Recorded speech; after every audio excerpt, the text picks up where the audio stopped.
হয়। তারপর স্ক্যাবিস নামে কিছু স্কিন ডিজিজ আছে।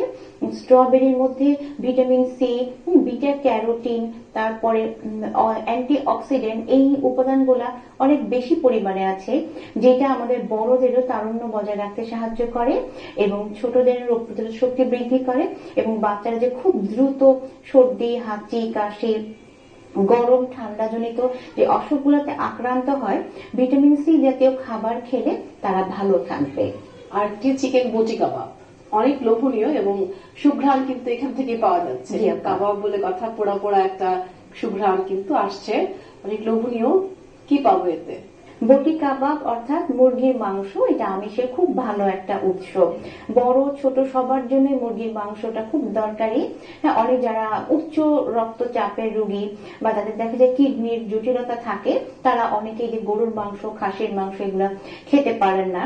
আবার যাদের রক্তে কোলেস্টেরল বা ফ্যাটের পরিমাণ বেশি, তাদেরকে আমরা বলি যে বিফ, মাটন এগুলো একটু অ্যাভয়েড করতে। তাদের জন্য মুরগির মাংস তো খুবই উপকারী।